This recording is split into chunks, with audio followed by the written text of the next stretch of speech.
This episode is brought to you by Indeed. Stop waiting around for the perfect candidate. Instead, use Indeed sponsored jobs to find the right people with the right skills fast. It's a simple way to make sure your listing is the first candidates see. According to Indeed data, sponsored jobs have 4 times more applicants than non-sponsored jobs. So go build your dream team today with Indeed. Get a $75 sponsored job credit at Indeed.com/podcast. Terms and conditions apply. This episode is brought to you by Nature's Bounty. Nature's Bounty believes your body is brilliant, naturally designed to thrive, inside and out.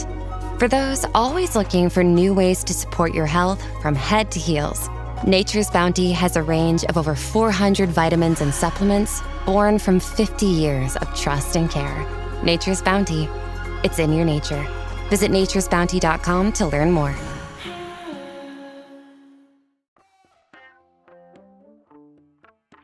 From toddlers to teens, and social media to screens. we have so much to be mindful about as parents in the digital age. Bruh. As Black and brown moms with 6 kids between us, we're excited to be partnering with Meta, a company that is committed to supporting parents in this digital age and to be answering some of parents' biggest questions about technology, safety, and raising resilient kids. We'll double click on AI, technology, and online safety through expert insights and our own parenting wins and fails, because none of us have this figured out. I'm Samantha Danielle, content creator, writer, and mom of 3 teens. I'm Kanika Gupta, TV journalist, podcast host, and mom of Irish triplets in elementary school. And this is Parenting in the Digital Age with Sam And Kanika, brought to you by Meta. Welcome to Parenting in the Digital Age with Sam and Kanika, brought to you by Meta, where 2 moms dive into the world of raising kids who are digital natives. I'm Samantha Danielle. And I'm Kanika Gupta. And together we're unpacking the biggest parenting challenges of our time, from AI in schools to social media. Today, we're joined by someone who is redefining K-12 education. Audrey Wisch is the founder of Curious Cardinals, a platform connecting students with inspiring college mentors to spark passion and purpose in their learning. We'll be talking about how we can help our kids become engaged learners and what the future of education really looks like. Let's get curious. We are so ready to reprogram our learning and learn more about how AI is changing K-12 education. Please welcome Audrey Wisch. She's the founder of Curious Cardinals. Audrey, welcome to the show. Thank you so much for having me. Thank you. And I wanna show some of the swag we have here. This is a t-shirt. Can't wait to wear it. Stay curious. And then this. Love it. Curiosity. Curiosity is superpower. It really is. Samantha, I'm gonna need your address to ship you some swag next. I love it. And it's in my favorite color. And I loved your saying curiosity is power. It really is.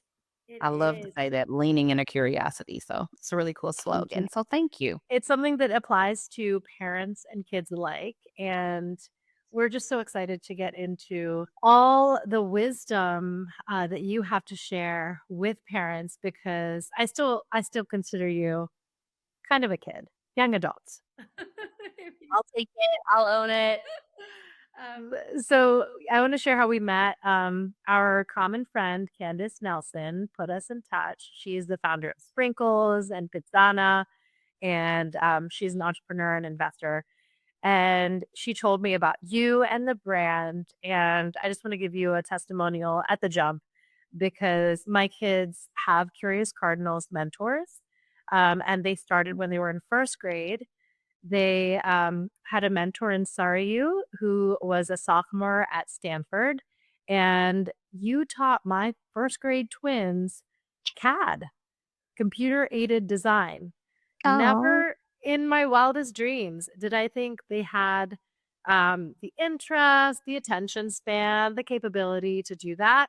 But you're just opening a whole new world with your brand. So thank you for that. Thank you. Thank you for the kind testimonial and for believing in us. And it's wonderful to meet values aligned parents who just already celebrate the values of our work. And that's like the puzzle piece fit. So it's a privilege, and I hope we get to support your kids all the way through high school to one day be mentors. Yes, yes, I love it. That's the full circle journey. But now I think we've piqued enough curiosity of our viewers. What is Curious Cardinals all about? Yes. So Curious Cardinals is a personalized mentorship platform. We connect K through 12 students to college age mentors to unlock potential. Specifically, we help with academics, academic mentorship. Tutoring is the T word because it has a connotation of being transactional, a remedy for Friday's test, and passion projects, exploring interests and pursuing meaningful projects. It was Curious Cardinals was born very organically. I was a history major at Stanford who thought I was pre-law with my 10-year life plan set and aspirations to be the next Ruth Bader Ginsburg. And then Stanford sent us home my freshman year because of the pandemic. And longing for purpose and meaning, I started tutoring kids online and working with them, observed how disengaged and uninspired they were with what they were learning in school and how they were absorbing and regurgitating what they were reading in a textbook, but they didn't know why they were learning what they were learning. So I started applying what they were learning in school to their interests. One of them asked for math help, and I was not as passionate about math. That's where Alec, my eventual co-founder, came into the picture. Alec was an aerospace engineer at Stanford, and he started applying what they were learning in math to how airplanes fly. And they fast forward, they started telling all their friends, and we realized it was like putting spinach in their milkshake. Learning was good for them. It was nurturing their minds and souls and inspiration, but they didn't even think of it as learning. They thought about it as something they genuinely lit up about and got excited about and looked forward to. And it was the combination of personalized learning and learning from someone you see yourself in. We really believe you are what you can see. Representation matters is a core value at Curious Cardinals. And whether it's your race, your gender, your personality, your passion for soccer, your obsession with Taylor Swift, we want to match you to a mentor who you can see yourself in. And so we help with academics, we help with exploring interests, and across the board, that personalized mentor match is really the secret sauce where we unlock something in a student that maybe they didn't realize they had within them. Wow.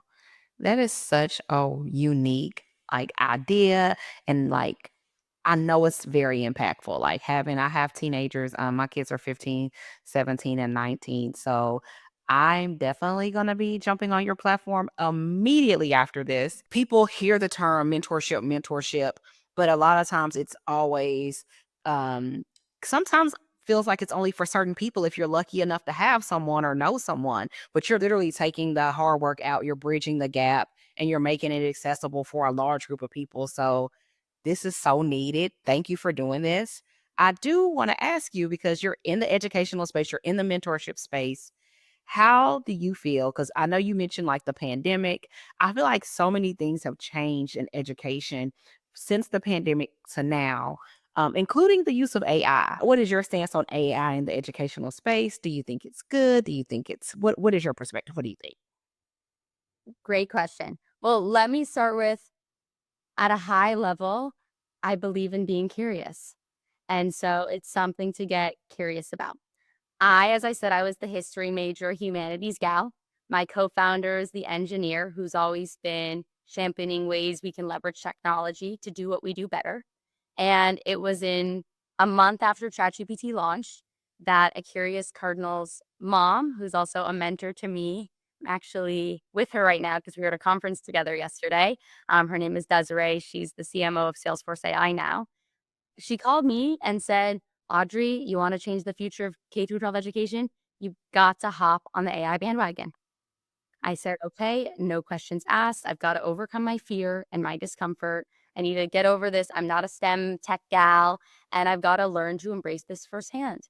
And so I was curious. I said, I'm going to play around. I'm going to explore the platform, the tools. 15 minutes a day, I'm going to play with ChatGPT or Claude, and I'm just going to build an understanding. And 1 month later, of 15 minutes daily, I was hooked. I am a crazy, scrappy startup founder who works 12 to 16-hour days, use it in every single hour of my working day. It has changed my life. And there's 3 dimensions to my excitement. It's personal productivity. Is it replacing my creativity, my deep thoughts? No, it's giving me more time and more efficiency to be more creative, to be more thoughtful, to have more headspace to do what I do best. 2 is on a business applications level. Is it replacing our mentors? Am I pitching you a mentor bot? No, we are using it as a tool to amplify, not replace our mentors. It allows us to make sure we are delivering quality. We are aligning with the Curious Cardinals methodology. Every parent gets insights and reports on their students' learning and progress over time. And then 3 is as it pertains to the future of K-12 education. Of course, there's so many ways this tool can go wrong. Of course, there's so many ways you can cut corners in learning. But in many ways, I'm optimistic because Albert Einstein in a pre-digital age said, don't memorize what you can already look up. Come on. Yet we still ask kids to absorb and regurgitate what they read in a textbook. So I believe it's a call to action to raise the bar for how we educate, inspire, and empower the next generation. That is a really great way of thinking and framing that. And I think you answered what I was going to ask you. Is it the future or is it a threat? You took away fear. You started off with saying, you know what? Because I think a lot of things with where we're at right now in technology is just people are not familiar with it. So it's scary. And as soon as something, when we're not educated on something and it's scary, we put it in the bad category. But you said, I'm going to lean into it, figure it out 15 minutes a day. You leaned into curiosity, which I love. And so I'm going to say that you say it's the future, not something as a threat. Thank you, Audrey. Okay.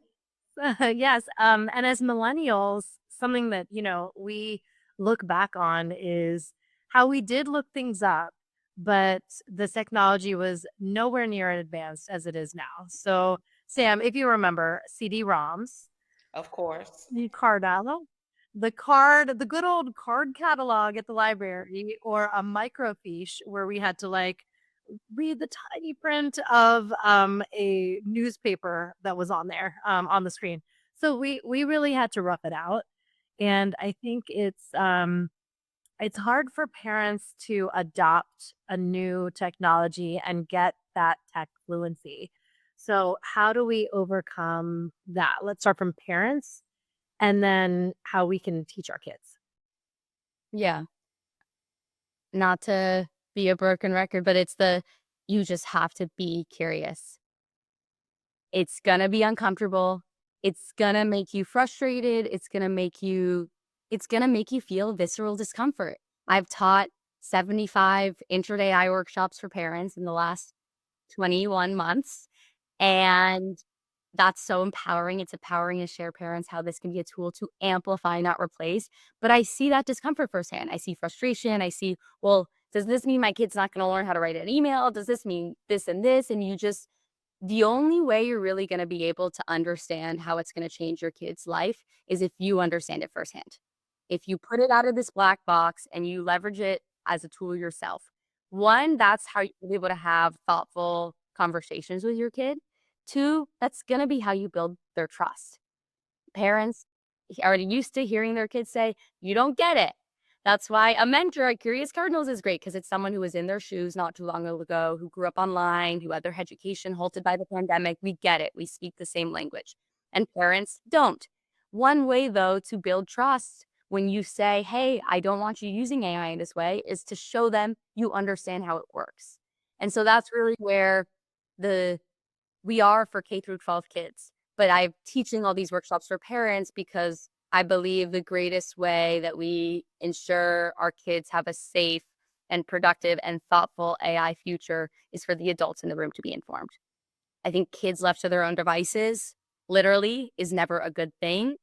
And to be able to understand where this could go right and where this could go wrong, as well as to have the trust and credibility for your kid to listen to you, you've got to understand. Could you give us actual tools? Like, we want our parents to take their pens out and take notes.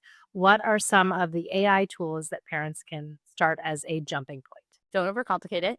Go to Google's Gemini, OpenAI's ChatGPT, or Anthropic's Claude. You can choose one, you can choose three, and just start talking with it. Ask it questions. One of my favorites, do either of you have picky eaters? Of course. If you have kids, you have picky eaters. Yeah. So my lesson is, the more you know where you want to go, the better AI will be to help you get there. Okay. So think about AI like a GPS navigation system. Tell it I want to go somewhere fun, it might bring you to a bar or a children's amusement park. If you tell it I want to go somewhere fun, that's kid friendly, within a 10-mile radius, it's going to bring you to a much more precise destination. So let's say you want to do meal prep. I wouldn't just say, hey, tell me what I should cook for my kids this week. I would say, please help me prepare 5 nights of dinner. I have, how many eaters do you have, Samantha? 3. I have 3 eaters in the house. What are the dietary restrictions you have? One kid has like a gluten thing situation. And what is the requirements? Do you want to have a protein? Do you have any other, do you want veggies at every meal? Yes, we want a well-balanced meal is what I would probably A well-balanced meal. And do you have a culinary inspiration? Ooh, quick and easy is my culinary inspo. What's quick and what's easy? A lesson, how, like, literally tell me how much prep time? Let's do 15 to 20 minutes of prep. 15 to 20 minutes of prep time. And you could even say the budget and where you're doing grocery shopping. And I would give it all those parameters. And I would then say, please help me prepare a shopping list at the grocery store with specific quantities. Give me all the instructions for how to prepare this, how to cook this, prep time. I don't even want to have to think. Just tell me exactly everything I need to do. And then write out the meal plan for the week so I can print it on the kitchen fridge because my kids ask me every morning and it drives me crazy. And I'll say, look at this. You'll have your shopping list, your recipes, your instructions for meal prep and cooking them, and then the cooking list for the week prepared. We'll be stealing that prompt, Audrey. We'll be stealing that prompt. We'll be doing that today because it's Friday. It's time to go to the grocery store. You are I would say ChatGPT, but an AI pro. So I'm going to ask you then your perspective on schools embracing it because some schools are embracing AI and are allowing kids to have phones. Then we have some schools that are still banning it. So one, what is your take on AI in the classroom and how could schools integrate that technology into their atmosphere responsibly? I always say it's not a one size fits all solution. Every kid is different. Every school is different. So I'll lead with that because respect all the different approaches. I've worked with quite a few schools and teaching our workshops and hearing what their admin is doing. It's very difficult because the adults in the room need to be informed. And if teachers aren't brought into the conversation to understand how to leverage this or how this can be a tool, it can feel very adversarial, like they're bringing in a threat or they're bringing in some new thing without actually educating the folks on the ground or having conversations with the people on the ground of like what's actually happening in the classroom, what's working, what's not. And the reality is it's a tool. And so, as I love to say, it's a tool to amplify, not replace. And with any tool, to just come in and try to fix something that's not broken, it can be disruptive. And so, what I think needs to happen is you need to know what is the problem we're trying to solve and what role can this tool play in addressing it. And when it comes in without that type of thoughtful foundational thinking, it can be just a lot of noise and a lot of people talking and they're not on the same page. And I think we need to get a little more tactical. I would say every school, every kid, every teacher is different. So it's hard to make the general statements. What I hope is that, as I said, it raises the bar. Yeah. I do think that if it can write an essay, great, let's have more in-class essays. If it can write out kids' thoughts, great, then why don't we have more presentations where you have a Q&A with the child and give them the opportunity to share their thoughts? I think it's an opportunity to really think, what are the timeless skills that matter most? And how could AI amplify these? And how might AI get in the way? And how do we really think in question, are we educating and preparing this generation in the most effective way? So those are kind of some of the grounding questions and how I think about it. I can get more specific. I think that's great. It's a really great point to make. And I wanted to share an anecdote from our school. So the principal held an assembly at back to school night. And, I wanted to just nip a lot of the parents' concerns in the bud about AI. And one thing we spoke about was, okay, even the teachers and the curriculum has to adjust. Back in the day when we were reading To Kill a Mockingbird, like we had book reports where it was like, give us a synopsis, tell us like the main characters and a little bit of the plot and whatever. And now you can have ChatGPT do that fourth grader's homework in seconds.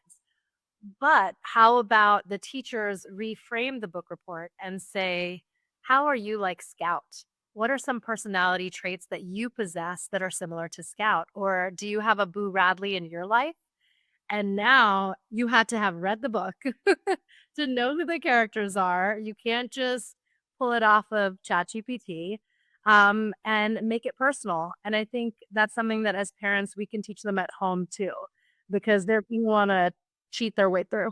Oh, I love that. And I'll share too, the trouble is that, and that's such a good example, but when I think about AI and kids left to their own devices, is AI is only as good as the question you ask That's it. right.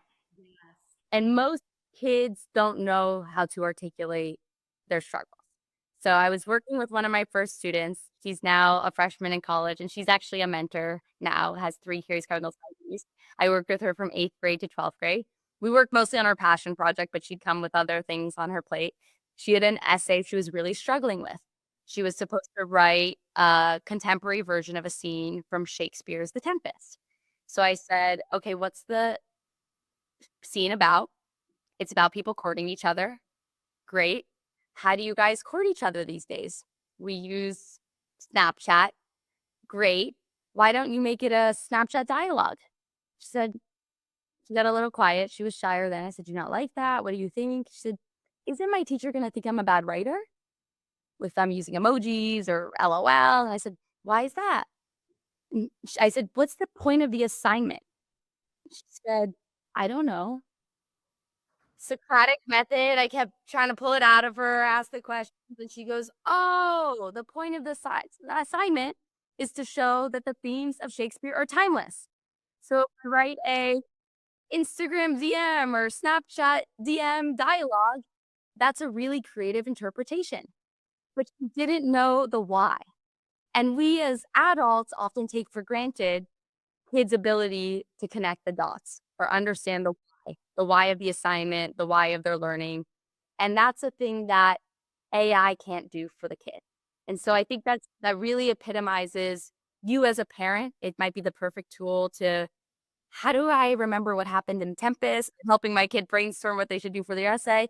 But the role you can play in bringing it out of them is such a uniquely human experience.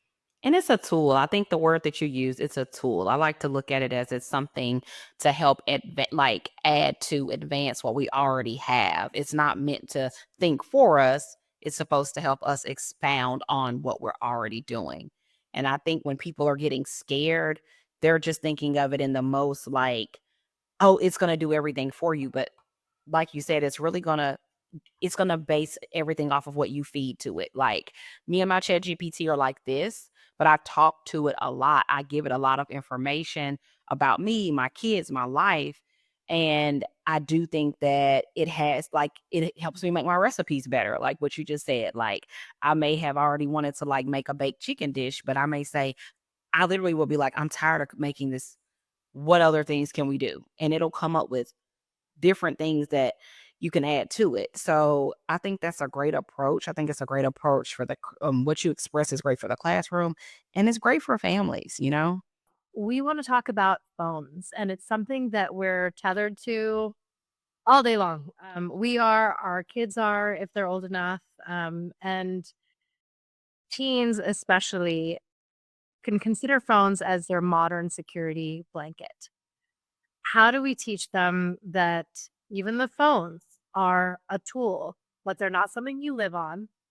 You can still greet people, hello, and just and be like move in the world and make impact in the world uh in a more meaningful way than using that as a crush. So let's talk Yeah. about phones. What's your experience? This is so important. And I grew up, I was the first generation that grew up on phones. So that's a lot of the perspective I come from. I was 6 when the iPhone launched. I was 11 when Instagram launched. And I was on all the devices and all the things as the guinea pigs to these experiences.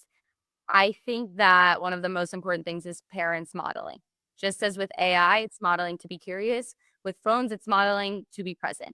It's modeling dinners, a precious time where even your busy working mom puts her phone away and is here and is engaged and is listening. being in the world around you, showing those mundane moments. Or I wrote the newsletter on this where we were collaborating with a charter school, and we had our mentors lead a session with a group of kids on what it's like growing up online. And they said, well, I don't like going, I don't need to go on my phone when I'm with people I love and I'm people I'm really comfortable with. And I was like, I need to interject. So when do you go on your phone? And they said, when I'm uncomfortable, when I'm at a party, I don't know anyone, when I'm in a space that's awkward to me. And that's where it's the security blanket. It's a crutch. It's a crutch for awkwardness. And that challenge and discomfort is such an important thing to learn how to embrace and lean into, and to show your kids when I'm in a new setting that I don't know people in, I don't take my phone out, but I talk to people. I put myself out there, and it feels a little awkward no matter how old you are, but I engage, I'm present, I'm observing. I was in the car with my grandma, and she was observing things that I rarely do because I'm usually on my phone in the back of the car. And it was such a pleasant reminder to just be more present, to be more curious. And I think the most powerful thing to do instead of lecturing at your kids is modeling that for them. I like that. We really do struggle with I see it now with my teenagers. It's like it's so hard for them to meet new people. Like I feel like we were one of the last generations that really got to be at the mall and people approached you and talked to you. Now they do delve into their phones. So that is a really good actionable tip because I worry about the future of socialization because it feels like they really are scared to go outside of that comfort zone and that bubble. So I love that you said modeling it because it's something I talk to my kids about all the time. They're like, go up to someone. I don't know them. And I'm like, well, in my time, if you didn't go up to someone, you didn't meet them. You just let a potential boo pass by or a friend pass by. But now kids are just like, mm-mm. True. And you know what? I think we need to take some of the onus because I remember when I was walking around New York City and I saw a bunch of strollers with little kids and a tablet in front of them. And, I think it's important to call that out. Yes, for parents, it's easy for you to have a Bluetooth in, you take a call while your 2-year-old is on the tablet. But if you're giving them those dopamine hits so young, when they're teenagers, that's all they're going to know. And it's uncomfortable to be able to be like, let's not have phones and look at the little doggy. And can you find a fire hydrant and engage with your kid when you're outside, when you're at dinner, when you're at a restaurant? Now it's so sad. I see so many kids with tablets or phones at restaurants, and they're actually not engaging in family dinners and conversation. And I think, as Audrey mentioned, if we set the stage, because it's gonna be painful. There's gonna be food on the floor and all of that, but you just deal with it, power through. So, it Not really let it does be a work. crutch. You don't want it to be a Not crutch. I think I'd love like when you said dopamine, and I think I've had to realize that as an adult, even in my own brain. I'm like, we were not really created as humans to have this much constant stimulation.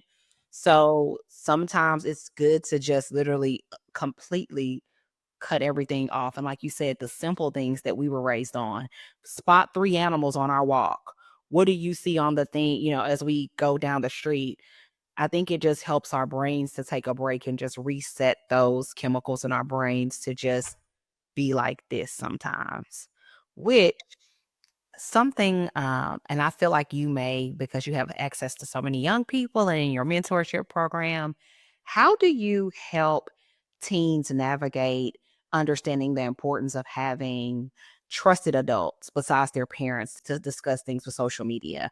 I know, obviously, we think we're all cool moms. We think our kids want to talk to us about everything. And I work really hard to try to create that environment. But I also remember being a teenager. And I think no matter what you do, you're not going to want to have every discussion about things with social media, whether it's habits or something that you saw or something that you experienced. How do you feel like being so close to teens? What is some advice you could give to teens and to parents to help them navigate understanding the importance of having trusted people to talk to about these things? Absolutely.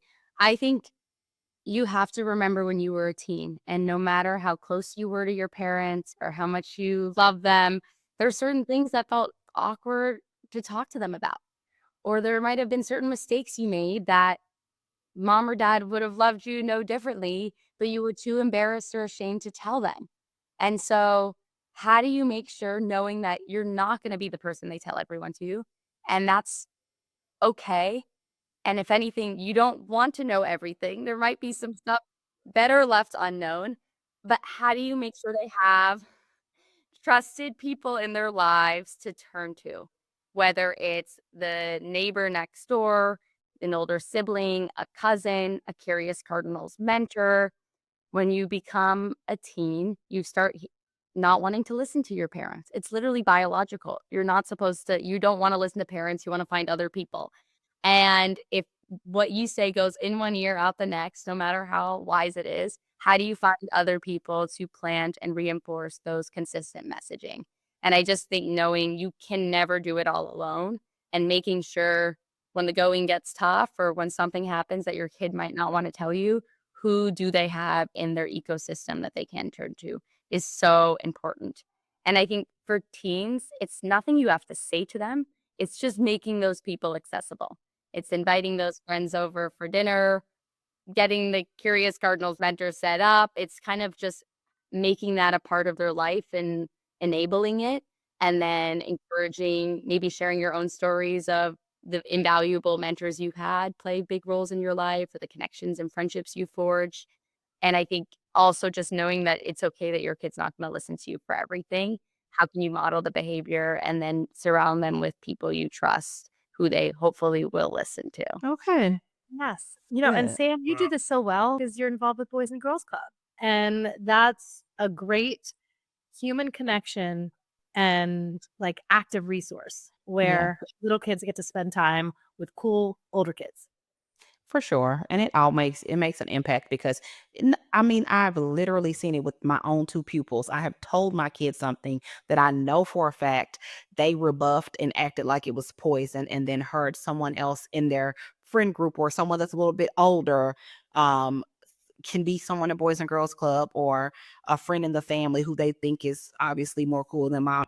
Immediately, it becomes the best advice that they've heard, and it's like, I know for a fact I said that, but you know what? As long as it got taken in some kind of way. So I think that you're right, Audrey. Those different voices matter.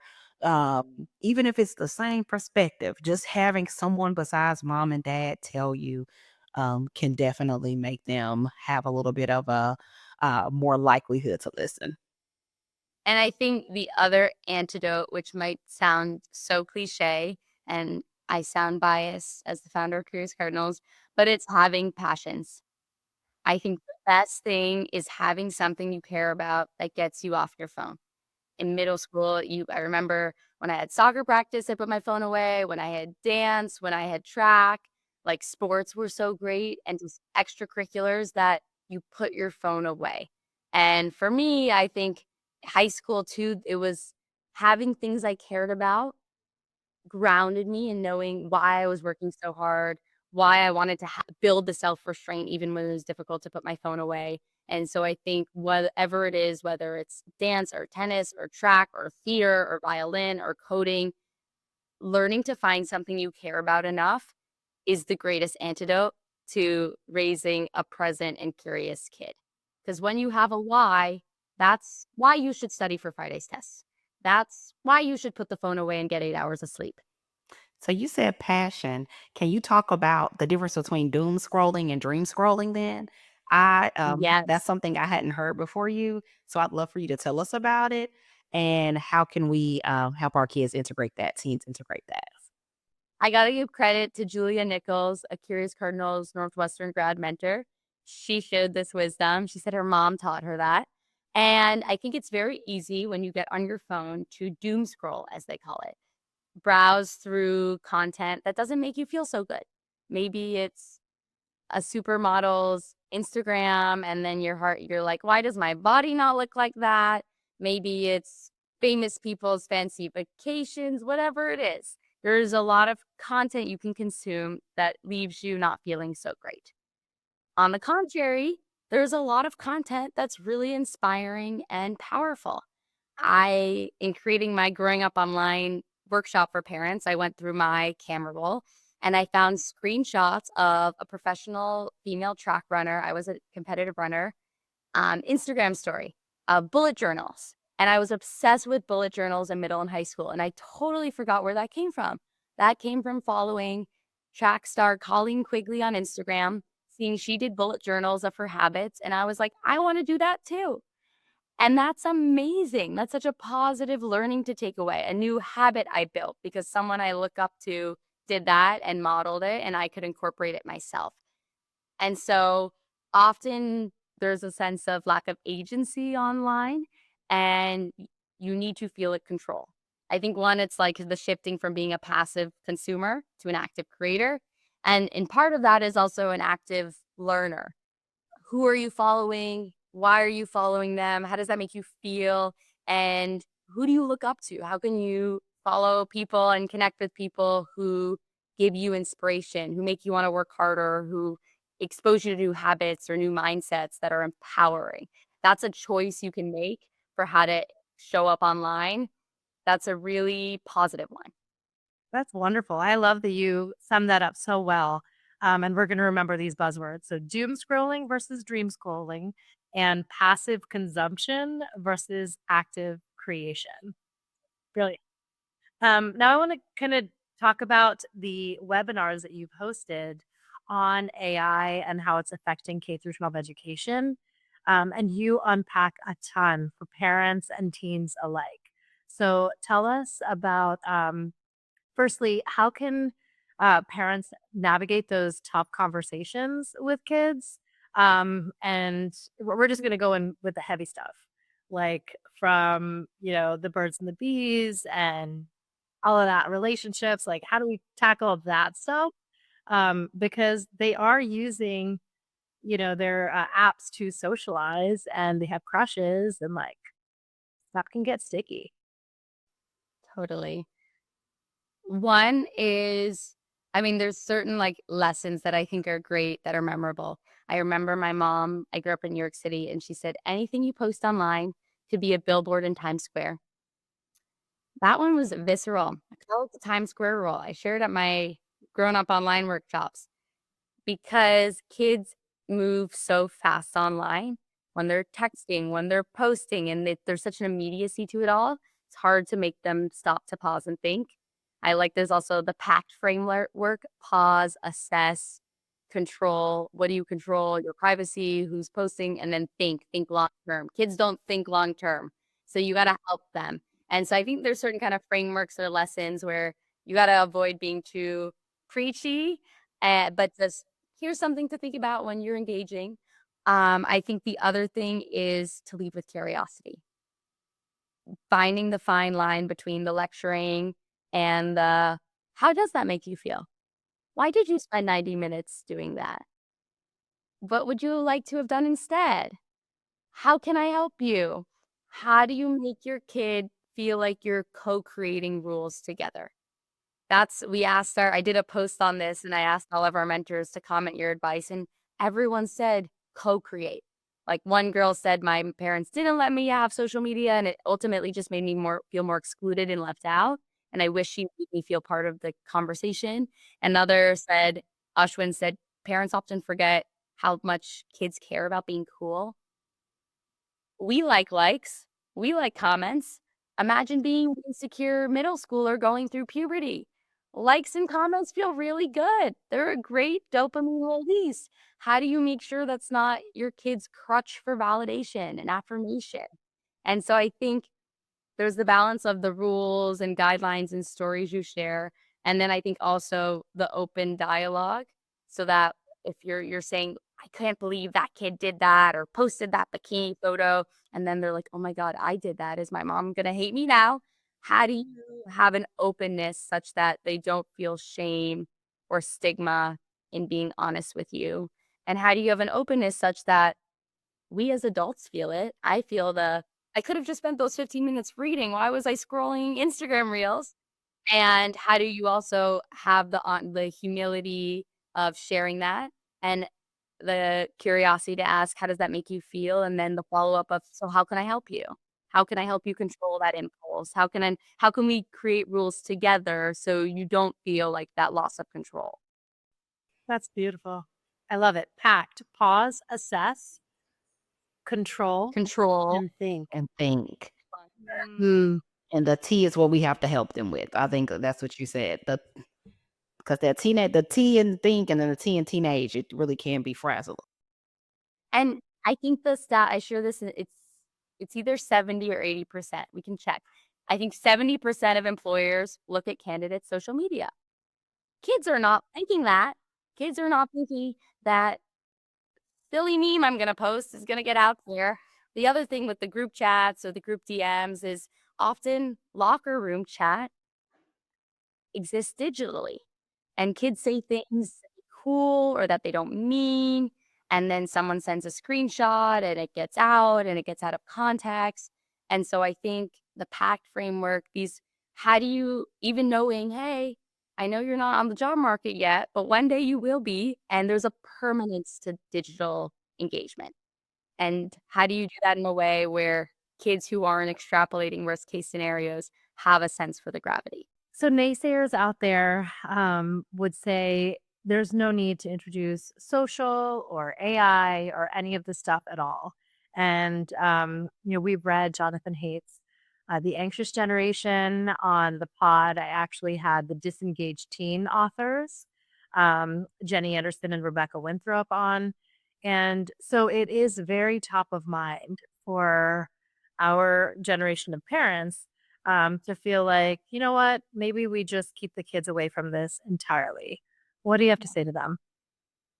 So Jonathan Haidt's previous book, The Coddling of the American Mind, I learned my favorite parenting quote, which is, prepare the child for the road, not the road for the child. And so whatever you do, you can't curate a non-realistic version of reality for your kid, because ultimately they're going to be out in the world. They're going to have to know how to use a phone, how to control themselves, how to show up online, how to not spend every evening doom scrolling. And so every kid is different, everything in moderation. But I think it's really important to think, am I empowering my kid? Am I doing this in a thoughtful way? Or am I doing this in a way that's just not realistic and is not preparing them for living life as an independent, fulfilled human who knows how to balance and restrain on their own? More specifically, I would also say Jonathan Haidt distinguishes between antisocial digital behavior and social productive digital behavior. So there's one thing about just scrolling endlessly, again, being this passive consumer versus active creator. I started an Instagram in middle school and I learned how to create content, how to create niche content, how to post consistently and make a content calendar. That's a skill set now that you put on a resume. Learning graphic design, learning to code. We had a student who was obsessed with video games, Matthew, and his dad rolls his eyes. What do you love? Video games. We said, what if you taught you to code a video game? We taught Matthew to code a video game. This high school boy spent 2 years learning to code, design, animate a whole video game. Wow. He launched it on Steam. He is now studying engineering at Michigan. Come on, kid. Matthew Diamond, multi-mercenaries, I think. It's an amazing game. He built the whole thing. He went from being a passive consumer to an active creator. And that is so impressive. What he built is more impressive than what peers of mine who are engineers at Stanford could build. And so I think we really have to think not all things online are bad. Even Zoom. We have parents who say, well, I don't want my kid getting on a Zoom with a mentor. And I say, look, our team meets in person. We spend a lot of our days on Zoom with parents, with mentors, with candidates. If you don't know how to connect with people on Zoom, you don't know how to be a productive citizen in 2025. Yes. Everything is a And skill. so I think learning moderation, learning self-control, those are skills, and learning digital tools in a productive, empowering way are invaluable skill sets to have as well.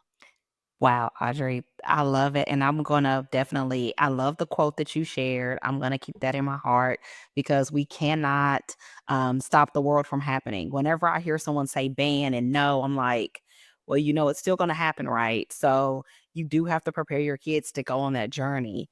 You've gave us so many great nuggets and tips. I'm going to ask you just for one more for our listeners. If you could share with us either some tips or scripts that could help families with introducing AI to their kids in a productive and positive way, I would love that for them. Love it. Okay, how to introduce that to your kids. Let's take homework and schoolwork just out of the equation. Every school is different. Some schools say that's cheating, some don't. Let's just remove it from the equation. AI for creativity, AI for your curiosity, AI for digital discernment, and AI to understand it in the world around you. So AI for creativity. There are so many fun ways to leverage AI. One of my favorites is seeing adults get giddy with like childish wonder and excitement, creating images. Learn to create a cartoon version of yourself. Or we Curious Cardinals made this like you fill out about your kid and we make a superhero version of your kid. Try ChatGPT. You can generate images, but you can go to Sora AI and make videos. It's so fun. You can go to Suno and make music. There's so many things you can create, and kids are so creative to say, tell me the craziest thing you can think of, and to put it in as a prompt, generate an image. That's validating. That's validating that their creativity and wild imagination is real. And I think AI for creativity, the other within creativity is games. So our team and our last team on site, two of our team members planned the most thoughtful Curious Cardinals murder mystery party. The two teams it was all Curious Cardinals. We had like a New York Times crossword puzzle that was Curious Cardinals. It was Western Curious Cardinals. There was the Passion Project team versus the academic mentorship. It was this whole hilarious, very clever thing. No phones involved in it. It would have taken those two team members 24 hours to make it. Took them an hour, 90 minutes of using AI, giving all the context. And during the holidays, was the game night queen. Night of New Year's, I made a 2024 in review trivia game. I made all these other I made so many fun games using AI. And playing those games, we weren't using technology, but that's how I made it personalized, thoughtful, and 15 minutes before dinner time.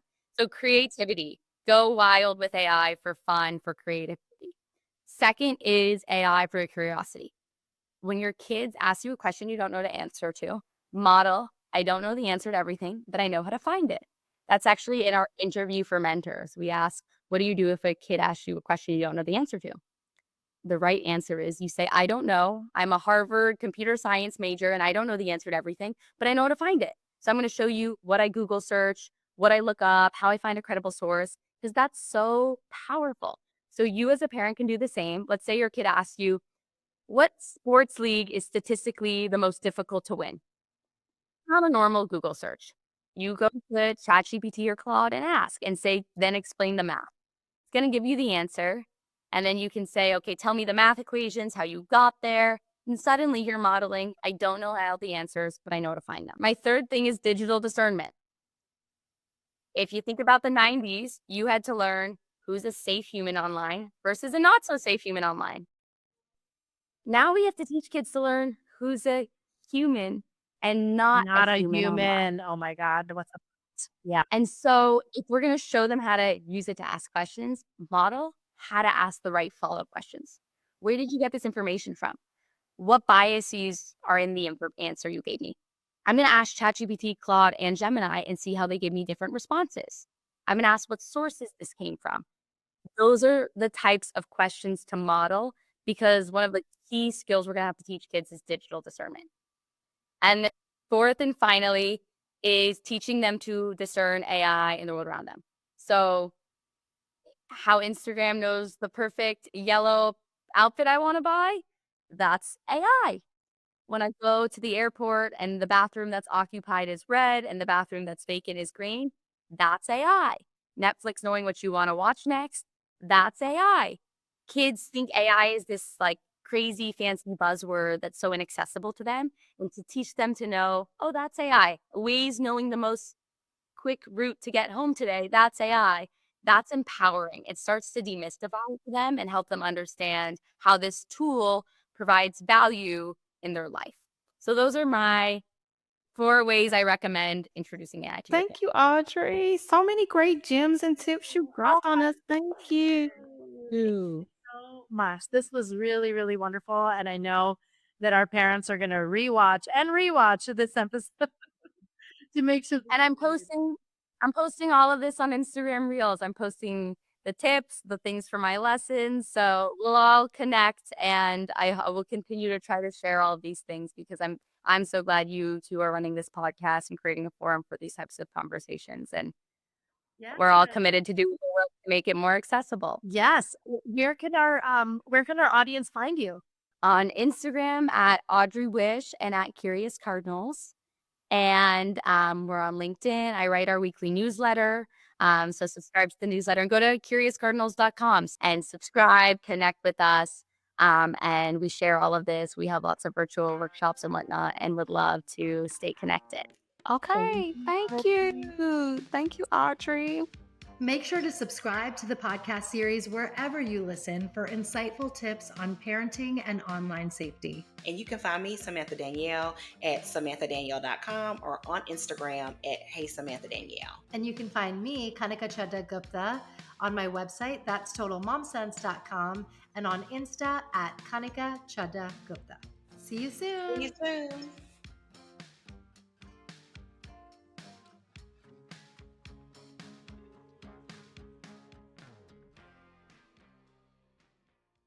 Hey, Ryan Reynolds here, wishing you a very happy half-off holiday because right now Mint Mobile is offering you the gift of 50% off unlimited. To be clear, that's half price, not half the service. And Mint is still premium unlimited wireless for a great price. So that means a half day, yeah? Give it a try at mintmobile.com/switch. Upfront payment of $45 for 3-month plan, equivalent to $15 per month required. New customer offer for first 3 months only. Speed slow after 35 gigabytes if network's busy. Taxes and fees extra. See mintmobile.com.